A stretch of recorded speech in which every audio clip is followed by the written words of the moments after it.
படுகிறது.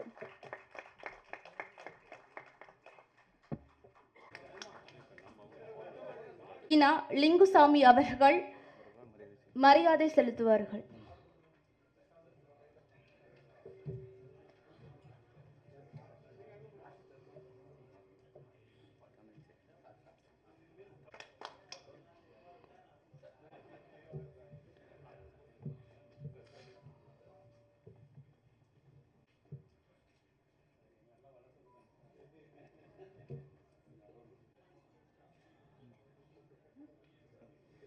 மாவீரன் கிட்டு என்ற தமிழ் படத்திற்கு விருது பெற்ற திரு மு. காசி விஸ்வநாதன் அவர்களை மேடைக்கு அழைக்கிறோம்.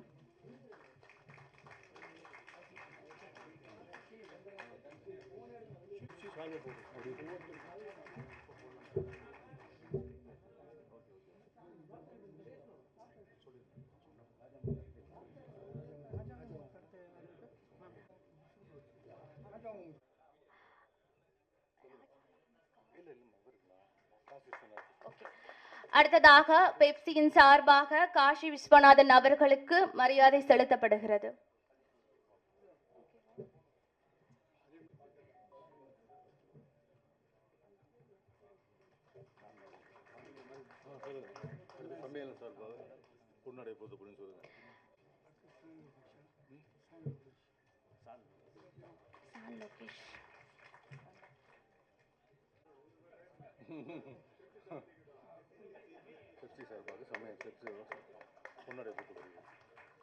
அவருக்கு சங்கத்தின் சார்பாக சிறப்பு செய்யப்படுகிறது.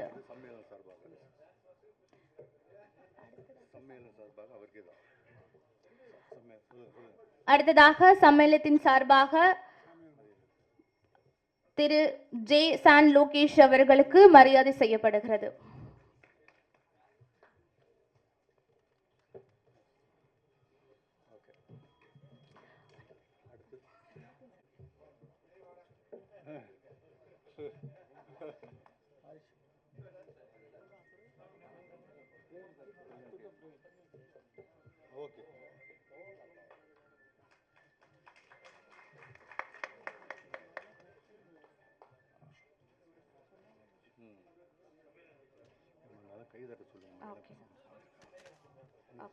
அடுத்ததாக சம்மேளனத்தின் சார்பாக அவருக்கு சிறப்பு செய்யப்படுகிறது. அனைவரும் தங்களுடைய கரகோஷங்களை எழுப்புமாறு மிக தாழ்மையுடன் கேட்டுக்கொள்கிறோம்.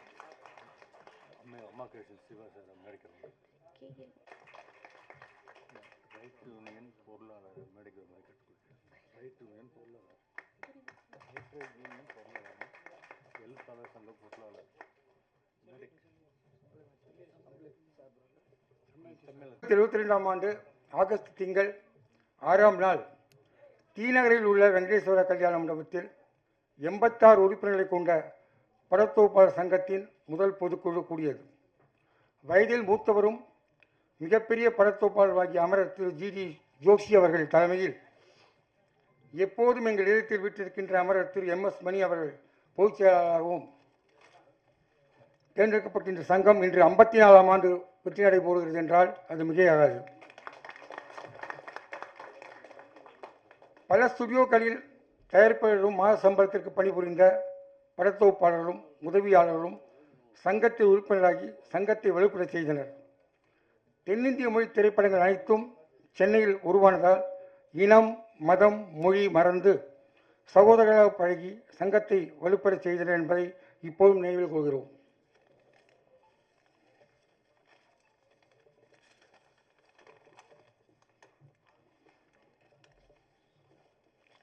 சம்மேளனம் இப்போதும் நினைவில் கொள்கிறோம்.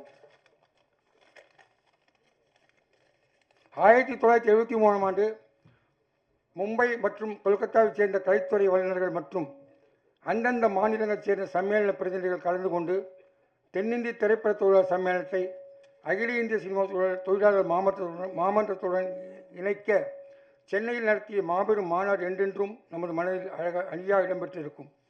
அன்று துவங்கிய நமது வெற்றி பயணம் இன்று வரை வெற்றி நடை போட்டுக் கொண்டிருக்கிறது என்றால் வரும் காலங்களில் வெற்றி நடை போடும் என்பதை ஆணித்தரமாக படத்தொகுப்பாளர் சங்கத்தின் சார்பில் தெரிவித்துக் கொள்ள விரும்புகிறோம்.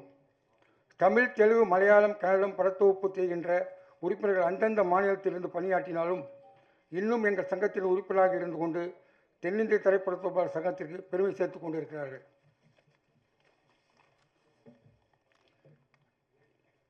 இன்று இந்த சங்கம் 54ஆம் ஆண்டு வெற்றி நடைபெறுகிறது என்று சொன்னால் அது மிகையாகாது.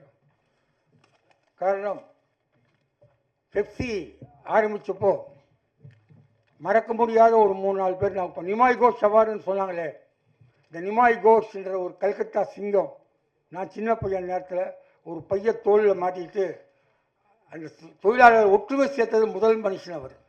அடுத்து 2வது எம்பிஎஸ் சீனிவாசன். எம்பிஎஸ் எல்லாரும் செல்லப்படுவான், அழைக்கிற இசைக்கலைஞர் சங்கத்தை சார்ந்த எம்பிஎஸ். அதுக்கு அடுத்தது என்எஸ் வர்மா சார், ஒளிப்பதிவாளர் சங்கத்தில் சார்ந்த என்எஸ் வர்மா சார். அதுக்கப்புறம் எங்கள் சங்கத்தை சார்ந்த நான் சொன்னேன் இதயத்தில் என்றும் நிறைந்திருக்கிற எம்எஸ் மணி சார். ஆக இந்த இத்தனை பேர் உருவாக்கின இந்த பெப்சி இன்னைக்கு வரைக்கும், இன்னைக்கு காந்தாக்கா இங்கே வந்திருக்காங்கன்னு தெரியாது எனக்கு, ஆனால் காந்தாக்கா வந்திருந்தாங்கன்னா நான் அவங்களுக்கும் சேர்ந்து வணக்கம் சொல்லுவேன். காரணம் என்னென்னா, அந்த அம்மா அந்த வயசு சின்ன வயசில் இந்த தொழிலாளர்களுக்காக எங்கள் கூட வீர நட போட்டு அன்றைக்கி வந்தவங்க அவங்க ஒருத்தர். அது என்றைக்கும் மறக்க முடியாது. அது என்றைக்கு நாங்கள் மறக்கவும் மாட்டோம் என்றைக்கும். இன்றைக்கி இந்த சங்கம் இந்த சம்மேளனம் இவ்வளோ ஸ்ட்ராங்காக இருக்கிற காரணம், இந்த டெய்லி வேஜஸ் பண்ணுறாங்களே, ஒர்க் பண்ணுறாங்களே, lightman, technician union, production assistance, இந்த மாதிரி இந்த ஆணித்தரமாக இருக்கின்ற இந்த தொழிலாளர்களால் தான் எங்களுடைய சங்கம் இன்னும் ஸ்ட்ராங்காக நிற்கிது. பெப்சியை யாராலையும் நினச்சி ஒன்றும் கூட பண்ணி பார்க்க முடியாது. ஸோ இந்த நேரத்தில் அவங்களுக்கு நான் நன்றி சொல்ல கடமைப்பட்டு வந்திருக்கின்ற வரவேற்ப விருந்தினர்களை வருக வருக என்று வரவேற்று எங்கள் வெற்றி பெற்றவர்களை வாழ்த்துமாறு அன்புடன் கேட்டுக்கொண்டு விடைபெறுகிறேன். வளர்க தொழிலாளர் ஒற்றுமை, ஓங்குக தொழிலாளர் ஒற்றுமை, வாழ்க சம்மேளனம், வாழ்க சம்மேளனம், வளர்க சம்மேளனம். தேங்க்யூ. பணியாற்றியவர். சம்மேளனத்தின் 2005 முதல் 2009 வரை பொது செயலாளராக பணியாற்றியவர்.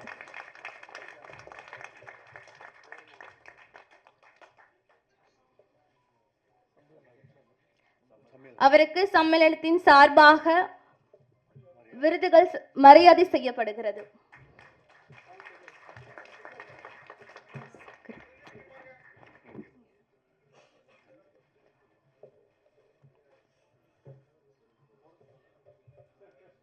அவருக்கு சங்கத்தின் சார்பாக சிறப்பு செய்யப்படுகிறது.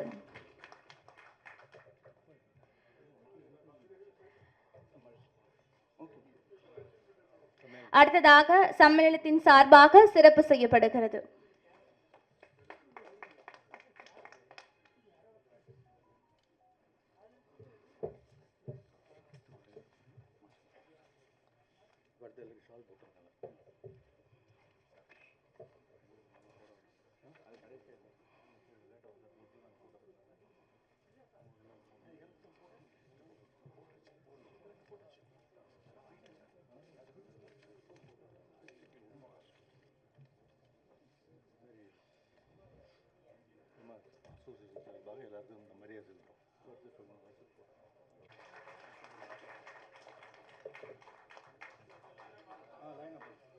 அடுத்தபடியாக செயலாளர் சாமிநாதன் சார் அவர்களுக்கு, பொருளாளர் செந்தில் சார் அவர்களுக்கு எடிட்டர் யூனியன் சார்பாக, அடுத்தபடியாக டி சிவா சார் அவர்களுக்கு மரியாதை செலுத்தப்படுகிறது.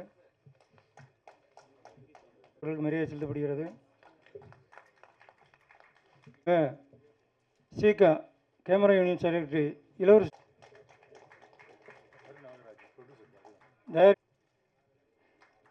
அடுத்தபடியாக இயக்குனர் எழில் சார் அவர்களுக்கு, அடுத்தபடியாக லிங்குசாமி சார் அவர்களுக்கு மரியாதை செலுத்தப்படுகிறது.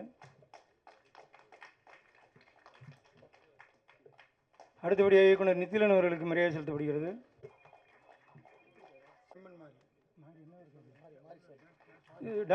டான்ஸ் மாஸ்டர் மாரி அவர்களுக்கு மரியாதை செலுத்தப்படுகிறது.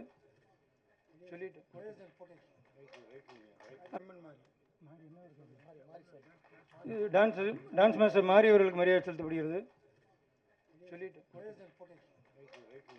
2022ஆம் ஆண்டு ஆகஸ்ட் திங்கள் 6ஆம் நாள் தீநகரில் உள்ள வெங்கடேஸ்வர கல்யாண மண்டபத்தில் 86 உறுப்பினர்களை கொண்ட படத்தொகுப்பாளர் சங்கத்தின் முதல் பொதுக்குழு கூடியது.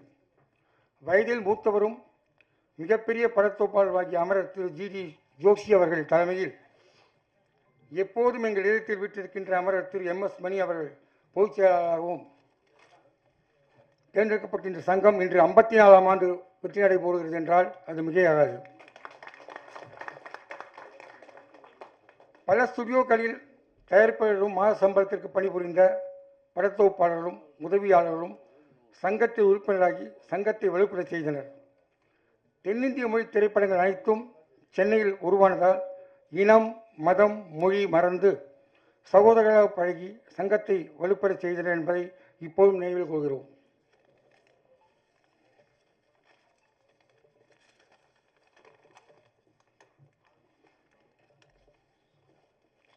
சம்மேளனம் இப்போதும் நினைவில் கொள்கிறோம். 1973ஆம் ஆண்டு மும்பை மற்றும் கொல்கத்தாவைச் சேர்ந்த கலைத்துறை வல்லுநர்கள் மற்றும் அந்தந்த மாநிலங்களைச் சேர்ந்த சம்மேளன பிரதிநிதிகள் கலந்து கொண்டு தென்னிந்திய திரைப்பட தொழிலாளர் சம்மேளனத்தை அகில இந்திய சினிமா தொழிலாளர் மாமன்றத்துடன் இணைக்க சென்னையில் நடத்திய மாபெரும் மாநாடு என்றென்றும் நமது மனதில் அழியாக இடம்பெற்றிருக்கும். அன்று துவங்கிய நமது வெற்றி பயணம் இன்று வரை வெற்றி நடை போட்டுக் கொண்டிருக்கிறது என்றால் வரும் காலங்களில் வெற்றி நடை போடும் என்பதை ஆணித்தரமாக படத்தொகுப்பாளர் சங்கத்தின் சார்பில் தெரிவித்துக் கொள்ள விரும்புகிறோம். தமிழ், தெலுங்கு, மலையாளம், கன்னடம் படத்தொகுப்பு செய்கின்ற உறுப்பினர்கள் அந்தந்த மாநிலத்திலிருந்து பணியாற்றினாலும் இன்னும் எங்கள் சங்கத்தில் உறுப்பினராக இருந்து கொண்டு தென்னிந்திய திரைப்பட தொகுப்பாளர் சங்கத்திற்கு பெருமை சேர்த்துக் கொண்டிருக்கிறார்கள்.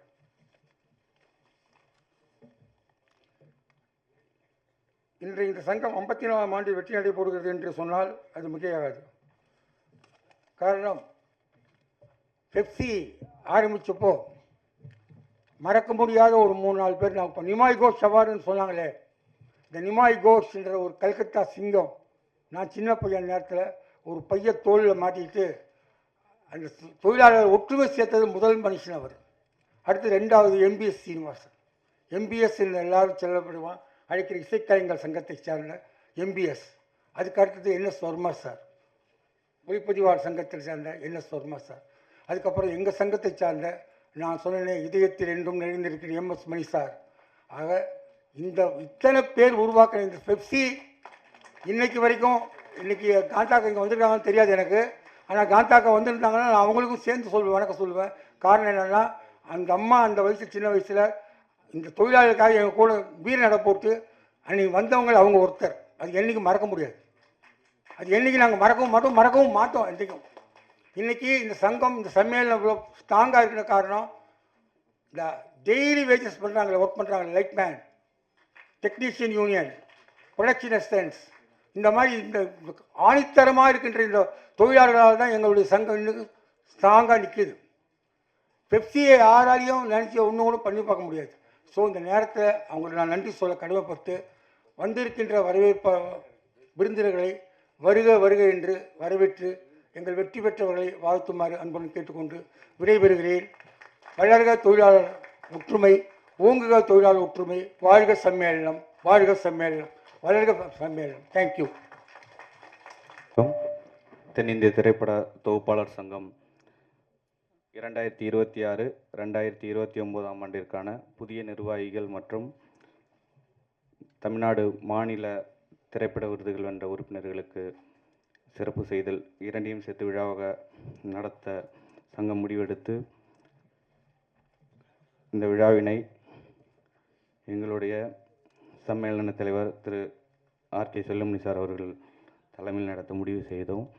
இந்த விழாவிற்கு சிறப்பித்த செல்லுமணி சார் அவர்களுக்கு இந்த நேரத்தில் நன்றியை தெரிவித்துக் கொள்கிறேன். அதோடு பொதுச் செயலாளர் சுவாமிநாதன் சார், செந்தில் சார் அவர்களையும் இந்த நேரத்தில் வரவேற்கிறேன்.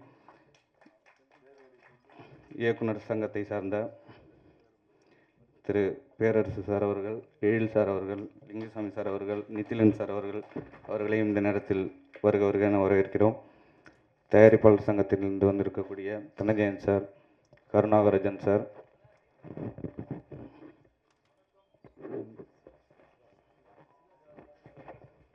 சிவா சார், கதிரேசன் சார் அவர்களையும் வருக வருக என வரவேற்கிறோம். மற்றும் விடுபட்டிருந்தால் யாரும் மன்னிக்கவும், விடுபட்டிருந்தால் மன்னிச்சிங்க. எல்லாரையும் வருக வருக நான் வரவேற்கிறேன். 2024 to 26 எலெக்ஷனில் ஃபஸ்ட்டு டைம் போட்டி போட்டேன், ஜெயித்தோம். என் கூடவே ஒருத்தர் இருப்பார் ரஜினின்ட்டு, வா போய் நிற்போம் அப்படின்னாரு. ஏதோ எங்கேயோ போய் நிற்கிற மாதிரி, டீ கடைக்கு போகிற மாதிரி நானும் அவரோட கிளம்பி வந்து நின்றுட்டேன். நின்னதுக்கு பிறகு தான் தெரிஞ்சது இது எவ்வளோ பெரிய பொறுப்பு. அது நிற்கிற வரையும் தெரியல, ஜெயிக்கிற வரையும் தெரியல, ஜெயிச்சதுக்கு பிறகு தான் தெரிஞ்சது இது எவ்வளோ பெரிய பிரச்சனையான விஷயம். சும்மா அசால்ட்டாக வந்து நின்றுட்டோம் அப்படிங்கிறது அப்போ தான் தெரிஞ்சுது. என் கூட டான்ஸ் மாஸ்டர் தினேஷ் சார் கூட நிறைய ட்ராவல் பண்ணும்போது அவர் ஜாலியாக இருந்துகிட்டு இருந்தார். அவர் சங்கத்தில் அப்போ தான் நின்று ஜெயிச்சு வரும்போது அது வரையும் எது பேசினாலும் அப்படியே கலைநயமாக பேசுவார், டான்ஸ் மூமெண்ட்டோடய பேசுவார். அதுக்கப்புறம் ஆக்ஷன் மோடுக்கு மாறிட்டார். என்னடா இவர் இப்படி மாறிட்டார், இவரை பார்த்து வேறு நம்ம நின்றுருக்கோம் அப்படின்ட்டு அது ஒரு பிரச்சனை. இந்த பக்கம் அசோக் மாஸ்டர், டான்ஸ் மாஸ்டர், இது ஃபைட்டர்ஸ் யூனியனு, அவர் ஃபைட் மோட்லேயே இருப்பார் எப்போதும், கை கொடுத்து அப்படியே ஸ்ட்ராங்காக இருக்கும். அதுக்கப்புறம் அவர் கலைநயமாக மாறிட்டார். ஸோ தலைமை பொறுப்புங்கிறது ஐயோ எல்லாத்தையும் மாற்றுதோ அப்படின்னு நினச்சிட்டு இருக்கும்போது செல்லுமணி சார் ஒரு நாள் பொதுக்குழுவில் உங்களை இப்படிலாம் திட்டுறாங்க சார், நீங்கள் என்ன சார் இப்படி பேசுகிறீங்க அப்படின்னு. அவன் திட்டிட்டு போகிறான் வாயிருக்கு அப்படின்ட்டாரு. என்னடா அது எல்லா கேரக்டருமே மாறிடுச்சு, நம்ம கேரக்டர் மாற்றிக்கணும் போல் இருக்கு. அப்படி ஒரு பிரச்சனை ஓடிட்டே இருந்துச்சு. அடுத்து வரும்போது பார்த்தா நம்ம சங்கத்தில் 500 பேர், அடுத்து இயக்குனர் சங்கத்தில் பேரரசு சார் இப்படி சமாளிப்பார், ஒரு 3000 பேர் இருக்காங்களே, 500 பேரே நம்மளால் சமாளிக்க முடியல. என்ன பிரச்சனைன்னே தெரியாத நான் பதில் சொல்லணும். கொஸ்டினை கேளுங்கன்னா கொஸ்டினும் அவங்களே சொல்லுவாங்க, பதிலும் சொல்லுவாங்க, ஆனால் நம்ம பதில் சொல்லணும். அங்கே அதுதான் பிரச்சனையாகவே இருக்கும். இல்லைங்க இப்படி இல்லைங்க இதாங்க பதில் அப்படிம்பாங்க. கொஸ்டினும் அவங்க தான் சொல்லுவாங்க. சரி அவர் எப்படி 1500 பேர் சமாளிக்கிறார் அப்படின்னு பார்த்தோம் அப்படின்னா, அடுத்து இந்த பக்கம் டான்ஸ் மாஸ்டர் யூனியனு, அவர் மாஸ்டர் புலம்புறதை கேட்டிங்கன்னு வச்சுக்கோங்களேன், அப்படி இருக்கும். விடிய விடிய அப்படி விடிஞ்சும் பேசுவார். ஐயோ நான் ஏன் இங்கே வந்தேன், எனக்கு வாழ்க்கையே போயிடுச்சு, எனக்கு நரகமாக இருக்குது கோபிம்பார். ஆனால் மறுபடியும் நிற்கவே மாட்டேன்னு சத்தியம், சூடமேலாம் சத்தியம் பண்ணார் அவர். திருப்பி வரமாட்டேன், இந்த பக்கமே வரமாட்டேன், சூடமேல சத்தியம் கோபி, இது உன் ஸ்டூடியோவில் வச்சு சொல்கிறேன் அப்படின்னு. ஆனால் அவரை வாலண்டியராக கொண்டாந்து இழுத்து விட்டாங்க. அதே மாதிரி ஒவ்வொருத்தருக்குமே அப்படி தான். சங்கம்ங்கிறது வந்து நம்ம வரும்போது ஆரம்பிக்கும் போது ஜாலியாக இருக்கும், அப்புறம் கேள்வி கேட்க ஆரம்பிச்சதுக்கு பிறகு தான் தெரியும் ஐயோ இது எவ்வளோ பெரிய பிரச்சனை இருக்குது உள்ளுக்குள்ளே. சின்ன சின்ன விஷயங்கள் தான் இருக்கும் அது. ஆனால் ஒரு ரொம்பலாம் கேட்க மாட்டாங்க, ஒரு 10 பேர் தான். அந்த 10 பேர் ஒட்டுமொத்தமாக இருக்கிற இண்டஸ்ட்ரிக்கு சமம் அவங்க. ஆனால் யாருமே அந்த 10 பேரை பார்த்தீங்கன்னா எல்லா சங்கத்துலையும் இருப்பாங்க, உங்கள் சங்கத்தில் கூட இருப்பாங்க அந்த 10 பேர். ஆனால் எந்த வேலையும் பார்க்க மாட்டாங்க, கேள்வி மட்டும்தான் கேட்பாங்க. அந்த கேள்வி கேட்கறதுக்குன்னே வீட்டில் ப்ரிப்பரேஷன் பண்ணிட்டே வருவாங்க. ஆனால் அந்த கொஸ்டினுக்கு எவனுமே ஆன்சர் பண்ணக்கூடாது, அவங்களே ஆன்சர் பண்ணிடுவாங்க. அவன் மட்டும்தான், அந்த 10 பேர் மட்டும்தான் சங்கத்தோட ஒட்டுமொத்த பிரச்சனையாகவே இருக்கும். அந்த 10 பேர் யாருன்னு ஐடென்டிஃபை பண்ணிட்டோம்ப்பா, ஓகே இன்னும் வந்து அடுத்த தேர்தலில் நிற்கலாம் அப்படின்னு ஒரு முடிவுக்கு வந்துட்டோம். சரி இந்த தேர்தலில் நின்று பார்த்துக்கலாம். சார் அந்த 10 பேர் இப்போ புதுசாக ஒரு 10 பேர். இயக்குனர் கார்த்திக் சுப்ராஜ் சார் அவர்களை மடிக்கிறேன்.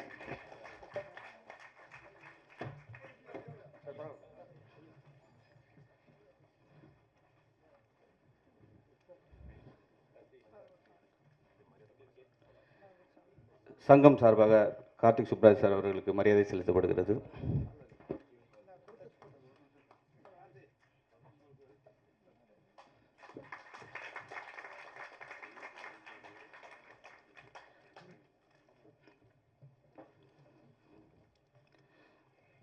ஸோ இதுலேருந்து என்ன சொல்ல வரோன்னா, 500 பேரை சமாளிக்கிற எங்களாலேயே முடியல, 25000 பேரை சமாளிக்கிற செல்லுமணி சாரோட நிலைமையெல்லாம் யோசித்து பார்த்தோம். அவர் ஜென் நிலைக்கு போயிட்டார் சார். அப்படியே எது கேட்டாலும் பார்த்துக்கலாம் அப்படிங்கிற ஒரு மைண்ட் செட்டுக்கு வந்துட்டார். ஸோ சுபாஷ் sir, Tirupati brothers Bose sir, நான் அவர் கூட நிறைய ட்ராவல் பண்ணுவேன். அவர் இந்த சங்கத்துக்குள்ளே வராமல் இருந்த பொருளாளராக நிற்கிறதுக்கு முன்னாடி அப்படியே கொஞ்சம் கூலாக பேசிகிட்டு இருப்பார். இப்போ எல்லாமே ஜம்ப் கட்டு தான் சார், அந்த கட்டிங்லாம் நாங்கள் தான் பண்ணணும், தயவு செஞ்சு நீங்கள் பண்ணக்கூடாது, உங்கள்கிட்ட கார்டு கிடையாது, இப்படியே தான் சொல்லிட்டு இருக்கேன் அவர்கிட்ட. ஜம்ப் கட்டிங்கு, இப்போ அவர் விதவிதமாக எடிட்டிங்கில் நிறைய கட்டிங், ஃபோன் பேசினாலே அவர் வேறு மாதிரி ஆகிடுறாரு. ஏன்னா சங்கம் வந்து ஒரு விதமான நம்மளை ஒரு டென்ஷனுக்கு கொண்டு வந்துடும், அது ஆட்டோமேட்டிக்காக டென்ஷனுக்கு கொண்டு வந்துடும். சங்கம் முக்கியம்தான், அதை விட குடும்பங்கள் முக்கியம், அதை விட நம்மளோட தொழில் முக்கியம், இது எல்லாமே இருக்குது. அடுத்து வந்து இங்கே 2 சங்கம், அதாவது தயாரிப்பாளர் சங்கத்துலேருந்து வந்திருக்கீங்க. உங்கள் எல்லாருக்கும் ஒரு எங்களை பார்த்துங்க, அடுத்து உங்கள்ட்ட சம்பள பேச்சுவார்த்தைக்கு வரோம். இல்லை கதிரேசன் சாருக்கு மட்டும் அந்த டைமில் ஏதாவது ஃப்ளைட் டிக்கெட் போட்டு கொடுத்து ஃபாரின் அனுப்பிட்டீங்கன்னா அந்த டேட்டில் நாங்கள் பேசிட்டு போயிடுவோம். ஏன்னா ஒருத்தர்கிட்ட பேசுகிறதே எங்களுக்கு ஒரு பெரிய பிரச்சனை. அவர் சங்கத்தில் வந்து உட்காந்து பேசினார்னு வச்சுக்கோங்களேன், எங்களுக்கு எதுவுமே கிடைக்காது. அதனால் அவரெல்லாம் அந்த டயத்தில் கொஞ்சம் ஃபாரினுக்கு அனுப்பிச்சிட்டு அந்த டிக்கெட் செலவு கூட நாங்கள் நிர்வாகம் எடுத்துக்கிறோம். ஏன்னா அவர்கிட்டலாம் பேசி முடியாது. கதிரேசன் சார்ட்டெல்லாம் நம்ம 100 ரூபா கேட்டோம்னா அவர் திருப்பி நம்மள்ட்ட ஒரு 100 ரூபா கேட்டு வாங்கிட்டு போயிடுவார். ஸோ அதனால் வந்து அந்த மாதிரி சில நன்மைகள் எல்லாம் தனஞ்சயன் சார், அதை நீங்கள் தான் கொஞ்சம் பார்த்துக்கணும். எங்களுக்கான சம்பள விஷயங்கள்லாம் அடுத்து வருது, பார்த்து கொஞ்சம் செஞ்சு கொடுங்க. எல்லா சங்கங்களுக்கும் நான் தனிப்பட்ட முறையில் பேசலை, 23 கிராஃப்ட் இருக்கோம், பாவம் நாங்கள்லாம், பார்த்து கொஞ்சம் செஞ்சுருங்க சார். ஸோ இந்த இவ்வளோ பிரச்சனைகள் நடுவுலையும் செல்வமணி சார் வந்து எப்படி இந்த இடத்துக்குள்ளே இவ்வளோ எனர்ஜியாக உட்காந்துருக்கார் அப்படிங்கிறதுக்கு வந்து ஒரு சின்ன இன்சிடெண்ட் என்னோட யூனியனில் நடந்துச்சு. இப்போ இந்த எலெக்ஷனில் அந்த மெம்பர் பேர் வந்து சதாச்சரன் அப்படின்னு சொல்லிட்டு எலெக்ஷனுக்கு வர முடியாதுன்னு ஒரு மெசேஜ் பண்ணியிருந்தார். சார் ஒய் சார்னு போட்டேன், பதில் வந்து பர்சனல் ரீசன் அப்படின்னு போட்டிருந்தார். திருப்பி சரி கால் பண்ணிவிடுவோன்னு பண்ணேன். இல்லைப்பா நான் காவேரி ஹாஸ்பிட்டலில் வந்து பைபாஸ் சர்ஜரிக்காக மண்டே வந்து எங்களுக்கு எலெக்ஷன் சண்டே, மண்டே நான் வந்து அதுக்கு முதல் மண்டேயில் அவர் சொல்கிறார், மண்டே வந்து நான் அட்மிட் ஆகுறேன் பைபாஸ் சர்ஜரி, அதனால் நான் வரமாட்டேன், நான் முடிஞ்சதுக்கு பிறகு மீட் பண்ணுறேன் அப்படின்னாரு. எலெக்ஷன் அன்னைக்கு அவர் திருப்பி எனக்கு கால் பண்ணார், பண்ணிட்டு சொன்னார் நான் எலெக்ஷனுக்கு வரேன் ஓட் போட. சார் சர்ஜரி அப்படின்னா அதெல்லாம் முடிஞ்சிருச்சு, ஆனாலும் எனக்கு வந்து யூனியனில் வந்து ஓட்டு போடணும், நீங்களாம் எனக்கு வேணும்னு தேவைப்படுது, அதனால் நான் வந்து உங்களுக்கு ஓட் போடணும் அப்படின்னாரு. சார் நாங்கள்லாம் ஜெயிச்சிருவோம் சார், நீங்கள் ஏன் சார் இவ்வளோ கஷ்டப்பட்டு வரீங்க? இல்லைப்பா எனக்கு வந்து சர்ஜரி தான் பண்ணியிருக்காங்க, அந்த இடத்துல வந்து தண்ணி நிற்கக்கூடாதுன்னு சொல்லியிருக்காங்க, வேர்வைப்படக்கூடாதுன்னு சொல்லியிருக்காங்க, அதனால் வந்து அது படாமல் மட்டும் பார்த்துக்கிறேன், மியூசிக் யூனியனை பொறுத்தவரையும் ஷீட்டு கொஞ்சம் வந்தோன்னே அனுப்பிச்சிருங்கப்பா அப்படின்னாரு. இல்லை சார் வேணான்னு நான் பலமுறை சொல்லி அவர் வந்துட்டு ஓட்டு போட்டு போனார். அதெல்லாம் வந்து அவர் சொல்லிட்டு போன வார்த்தை என்னென்னா, சங்கமுக்கெல்லாம் இது மாதிரி வந்தால் தான் இப்போ ஆக்டிவாக இருக்கும், இது மாதிரி நானும் என்கரேஜ் பண்ணால் தான் நீங்களும் வேலை பார்ப்பீங்க அப்படிங்கிற ஒரு விஷயம் சொன்னார். இந்த ஒரு வாழ்த்து மட்டுமே இந்த சங்கத்துக்குள்ளே வேலை பார்க்கணுங்கிற தூண்டுதலை நமக்கு கொடுத்துச்சு. இதே மாதிரி பல வாழ்த்துக்கள் செல்வமணி சார் வாங்கியிருப்பாருன்னு நினைக்கிறேன். அதனால் மட்டும்தான் அவரால் இந்த எனர்ஜியோட இவ்வளோ பிரச்சனைகளுக்குள்ள, ஏன்னா 500 பேரை வச்சுட்டு எங்களால் சமாளிக்க முடியலைங்கன்னா அவர் 25,000 பேரை வச்சு எப்படி சமாளிப்பார்னா, இந்த ஏதோ ஒரு எனர்ஜி இருந்துக்கிட்டே இருந்தால் மட்டும்தான் எந்த மனிதனாலும், ஃபியூல் இல்லைன்னா ஓட முடியாது, அந்த ஃபியூல் அவர் தான். ஸோ இந்த சங்கத்தோட விழாவிற்காக நீங்கள் இவ்வளோ தூரம் டைம் ஸ்பெண்ட் பண்ணி வந்திருக்க நண்பர்கள், சங்க உறுப்பினர்கள், சகோதர சங்க உறுப்பினர்கள் அனைவருக்கும் நன்றியை தெரிவித்துக் கொள்கிறேன். நன்றி, வணக்கம். எடிட்டர் யூனியன் வெற்றி பெற்ற தலைவர் மற்றும் நிர்வாகிகள் மற்றும் செயற்குழு உறுப்பினர்கள் அனைவருக்கும் மற்றும் விருதுகளை பெற்ற எடிட்டர்கள் அனைவர்களுக்கும் இந்த நேரத்தில் நான் வணக்கத்தை தெரிவித்துக் கொள்கிறேன். கோபி சொன்னார், ஒரு சங்கத்தை நடத்தும் போது எவ்வளோ பிரச்சனை இருக்குது அப்படின்னு சொன்னார்.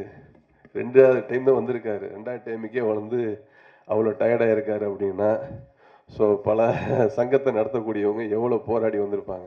இது வந்து எப்படின்னா, ஒரு எப்போவுமே எல்லா சங்கத்திலும் நீங்கள் சொன்ன மாதிரி ஒரு 5 பேர் 10 பேர் வந்து அந்த சங்கத்தை பேரை கெடுக்கிறதுக்குன்னு சில பேர் இருக்கிறாங்க. அவங்கள வேலையே கிடையாது, காலை எந்திரிச்ச உடனே அந்த வாட்ஸ்அப் வந்தாலும் வந்துச்சு பார்த்தீங்க அப்படின்னா டக்குன்னு போட வேண்டியது, ஒரு ரெக்கார்ட் பண்ண வேண்டியது, ஆனால் போட வேண்டியது, திட்ட வேண்டியது. இது என்னன்னா, நம்ம நல்லா சங்கத்தை நடத்தணும்னு நினைக்கக்கூடியவங்களை கூட மைண்ட் டைவர்ட் பண்ணுறதுக்காக அவங்க செய்யக்கூடிய வேலை. ஸோ இதை நம்ம பொருட்படுத்த வேணாம். ஏன்னா நம்ம எல்லாரையுமே சினிமாவை பாதுகாக்கக்கூடிய பொறுப்பு எல்லாருக்குமே இருக்குது. இப்போ ஒரு கேமராமேனாக இருக்கட்டும், ஒரு எடிட்டராக இருக்கட்டும், ஒரு ஐஏஎஸ்ஸுக்கும் ஒரு ஐபிஎஸ்ஸுக்கும் கிடைக்கக்கூடிய மரியாதை, பெயர், புகழ் வந்து பார்த்திங்கன்னா அவங்களுக்கு கிடைக்குது. ஒரு கூகுளில் போயிட்டு இந்த படத்தோட எடிட்டர் இவர் அப்படின்னு போட்டிங்கன்னா டக்குன்னு தெரியும். இந்த கேமராமேனோட பேரை வந்து போட்டு கிடைக்கும். ஸோ இது யார் கிடைக்குது? ஒரு ஐஏஎஸ் ஐபிஎஸோட ரேஞ்சில் தான் நீங்கள் சர்ச் பண்ணி பார்த்தீங்கன்னா கிடைக்கும். ஸோ அப்பேற்பட்ட பெயரையும் புகழையும் கொடுக்கக்கூடியது அந்த சினிமா. அப்போ அந்த சினிமாவை காப்பாற்றுறதுக்கு வந்து நம்ம எல்லாருமே இருக்கணும். உங்களுக்கு வந்துட்டு எல்லாருமே பொறுப்பாக இருக்கணும். இப்போ தமிழில் பார்த்தீங்கன்னா வருஷத்துக்கு 200 சில்லற படங்கள் ரெடி ஆகுது. தெலுங்கில் அதே பார்த்தீங்கன்னா 200 சில்லற படங்கள் ரெடி ஆகுது. ஹிந்திலையும் 200 சில்லற படம் ரெடி ஆகுது. மலையாளத்தில் 100 சில்லற படங்கள், கன்னடத்தில் 100 படங்கள், பெங்காலி, ஒரிசா ஓவராலாக பார்த்தீங்கன்னா வருஷத்துக்கு 850 படங்கள் வந்து ஃபார் இயர் வந்து இந்தியா ஃபுல்லாக ப்ரொடக்ஷன் ஆகுது. பட் இதில் ஓடிடி சாட்டுக்கு தேவையான படங்களுங்கிறது அதிகபட்சம் பார்த்தீங்கன்னா ஒரு 250லேருந்து 300 படங்கள் தான் தேவைகளாகவே இருக்குது. ஸோ மிச்ச படங்கள் அவங்களுக்கு தேவை கிடையாது. என்ன ரீசன் அப்படின்னா, நான் நேற்று கூட பேராசாரமாக பேசினேன். ஒரு 5 கோடி வாங்கக்கூடிய ஹீரோவுக்கு நம்ம என்ன பண்ணோம், 25 கோடி ரூபாய்னு போய் வச்சிட்டோம்.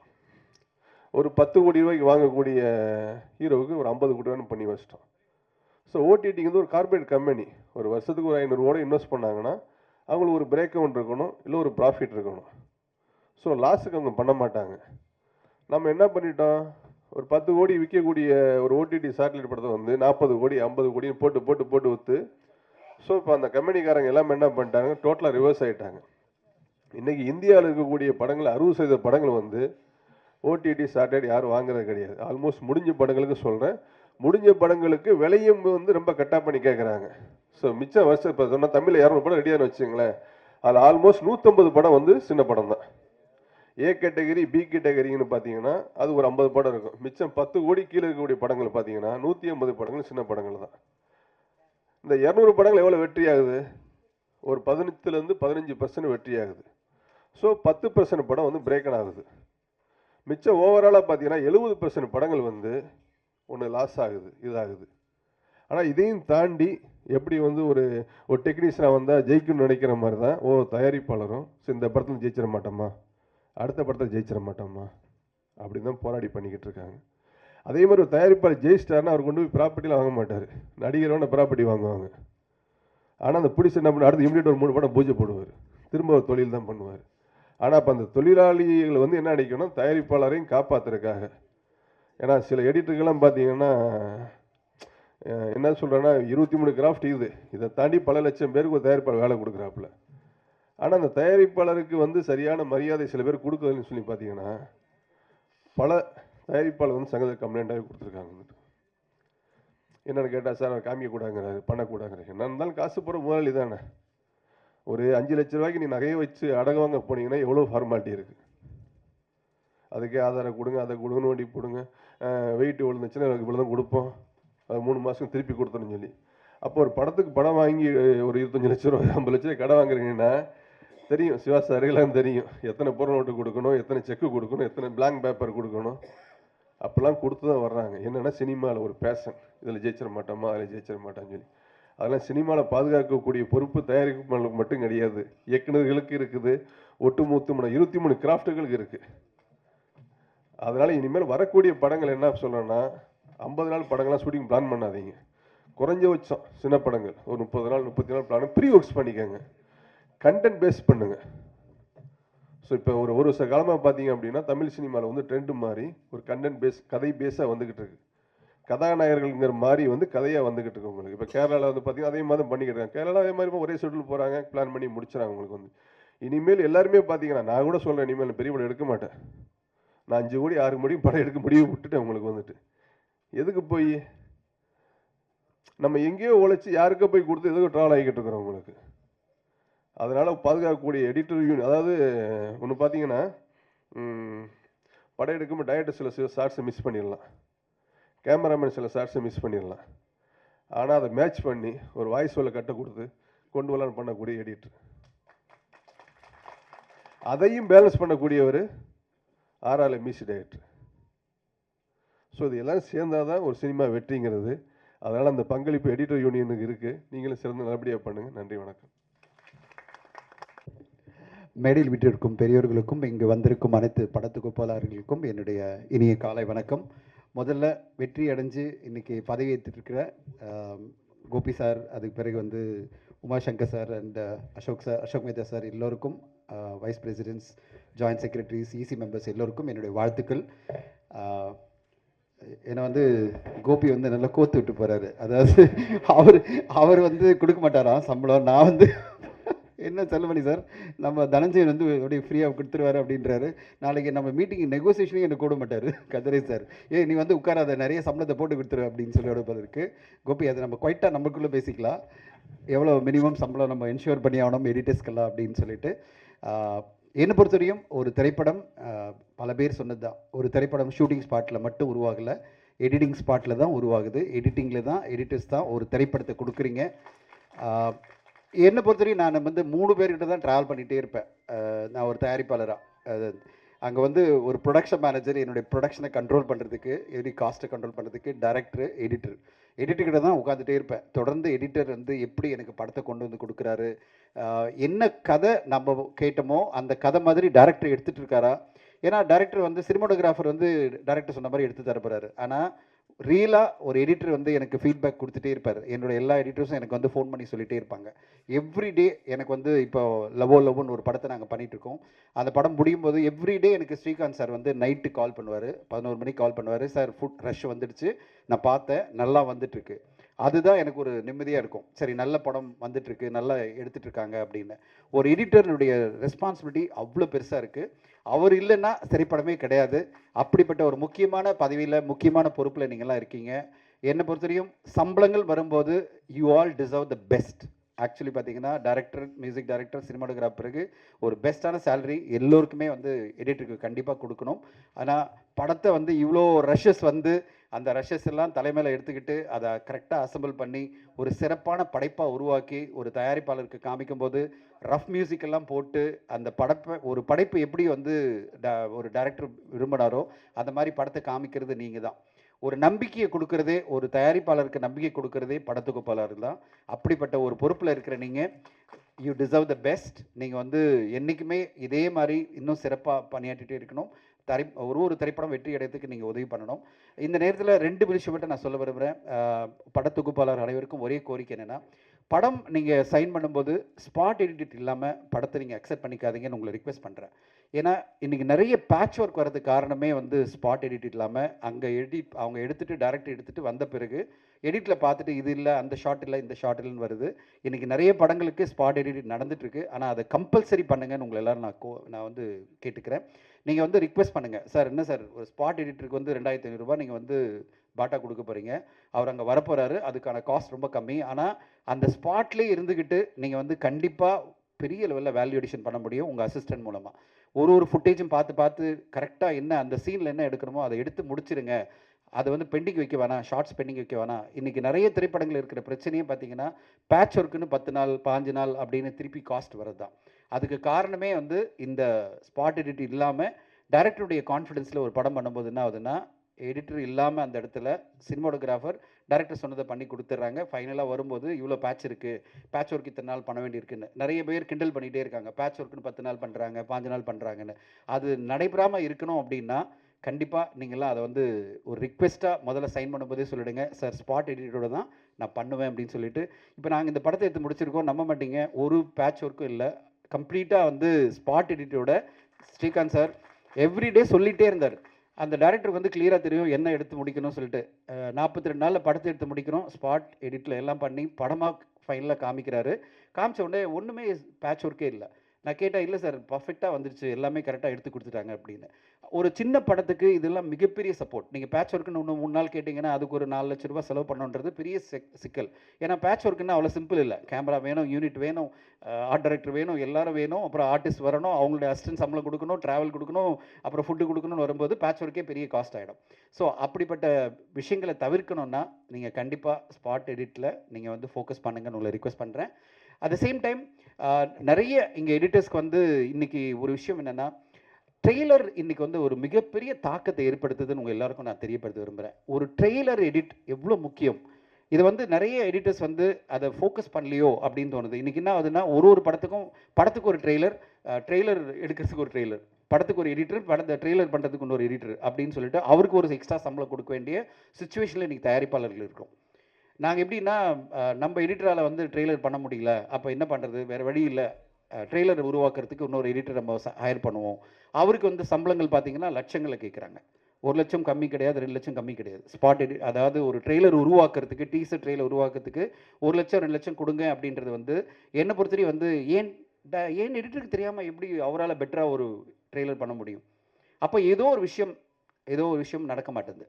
என்னுடைய ரிக்வெஸ்ட் என்னென்னா, அவங்க எப்படி அவ்வளோ சூப்பராக ஒரு ட்ரெய்லர் பண்ணிடுறாங்க, ஏன் நம்மளால் பண்ண முடியாது? இதை நீங்கள் கவனத்தில் எடுத்துக்கணும்னு உங்களை கோரிக்கை வைக்கிறேன். எல்லா எடிட்டரும் இங்கே வந்திருக்கீங்க. இந்த ட்ரெய்லர் உருவாக்குறது, ஒரு டீசர் உருவாக்குறது தான் இன்றைக்கி ஒரு திரைப்படத்துக்கு வியாபாரத்துக்கான அடிப்படை. ஒரு திரைப்படம் உருவாகிறதுல பார்த்தீங்கன்னா, ஒரு trailer can make a film or break a film. ஒரு டீசரோ ட்ரெய்லரோ நீங்கள் எப்படி கட் பண்ணி கொடுக்குறீங்களோ அது ஒரு திரைப்படத்தினுடைய வெற்றிக்கு மிகப்பெரிய உதவியாக மாறும். இதை வந்து நீங்கள் ஒரு படத்தை எப்படி வெற்றிகரமாக கொண்டு வந்து கொடுக்குறீங்களோ அதே மாதிரி டீசர் ட்ரெய்லரையும் நீங்கள் வந்து ரொம்ப சிறப்பாக பண்ணுறதுக்கு என்ன மாதிரி விஷயங்களை நீங்கள் அதாவது கொண்டு வரணும், என்ன மாதிரி விஷயங்களை நம்ம வந்து எப்படி எந்த ட்ரெய்லர் ஒர்க் ஆகுது, எந்த டீசர் ஒர்க் ஆகுது, அதை பார்த்துட்டு நம்ம எவ்வளோ சிறப்பாக பண்ணி கொடுக்கணும், நீங்கள்லாம் அந்த ரெஸ்பான்சிபிலிட்டி நீங்கள் எடுத்துக்கணும்னு நான் விரும்புகிறேன். அந்த காஸ்ட்டை நீங்கள் ஆட் பண்ணி கேட்கலாம் சம்பளத்தில். இது 3வது பாயிண்ட்.